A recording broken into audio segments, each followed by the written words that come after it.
I'll just name the three things that most likely will be contentious. One is Yeah. political dynasties. Yeah. The campaign finance Yeah. issue will be a big problem. I think most people will disagree it should be part of the Constitution.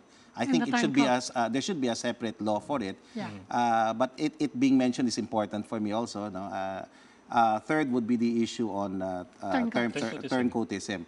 But the rest, I think, will be. I mean, Yeah. in fact, if you take that out, that's Those are very exactly big, ano? those are the only progressive aspects right. that I think are worth mentioning as far as political reform is concerned. The rest looks like all the other charter change proposals of the past, yeah, except for some nuancing as far as economic provisions are concerned.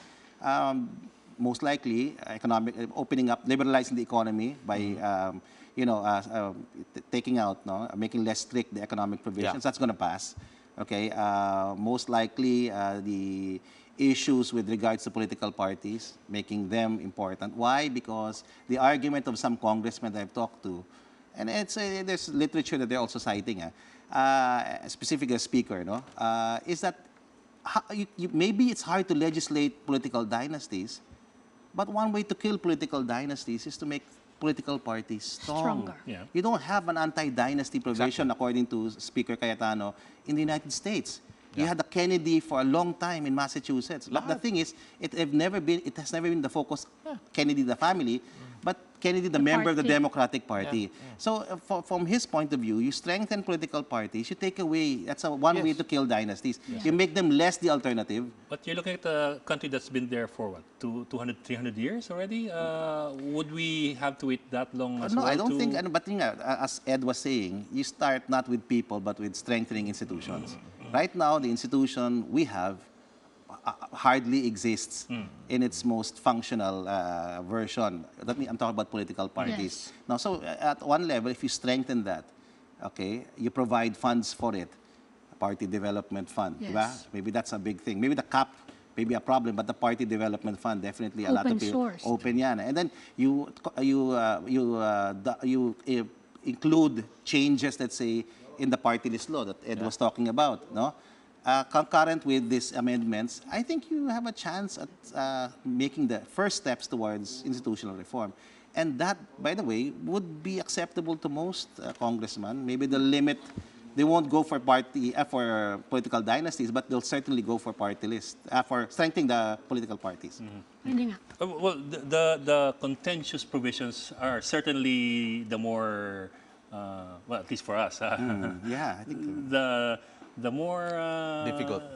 Well, difficult, but they're the more progressive aspects. progressive yeah, aspects. so, of- yeah. The more of, meaningful sayang, proposals. I'm just wondering, realistically, how do you look at our chances here, Well, especially for these three provisions? I'm always an optimistic guy. I mean, I've been participating in charter change regardless as to who's the president, because my argument is that regardless as to who's sitting there, you have very small window of opportunity each time that this is proposed. You might want to just make the most out of that opportunity. So in terms of chances, there's always this chance.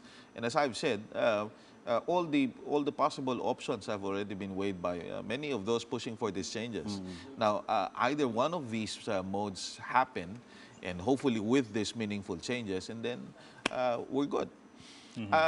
It's not really something that's impossible. You've mentioned that in the case of because we've always been comparing ourselves with the U.S. So that's why our approach in the Congress was to compare ourselves with similar countries, post-colonial countries, that had difficulty in political development, and they were able to do it, even absent the kind of tradition that many of the older democracies enjoyed.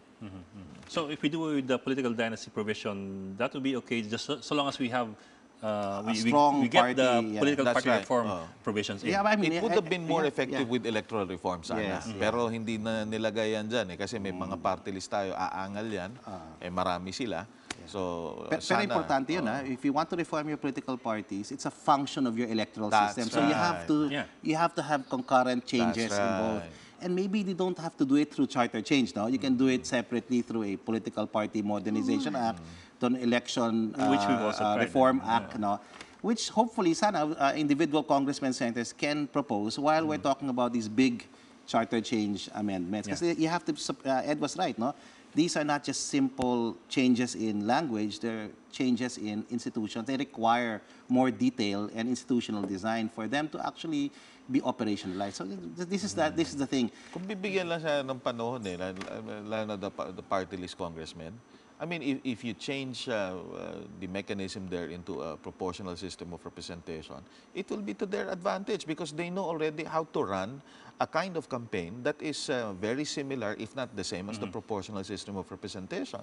But if you go back to the discussion in the Constitutional Commission in 1986, they sort of confused sectoral from proportional representation. Yeah. Yeah. Hence, the kind of party list that we have now.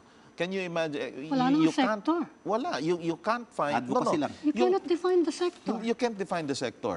Kaya nga, mali tayo na dinirect mo yung sectoral representation. That's why you find in the language in the draft that, for example, in the case of women, you want to have the political parties really allocating representations for We agree. women. Yeah. So, you know, Go yung mga women. ganon.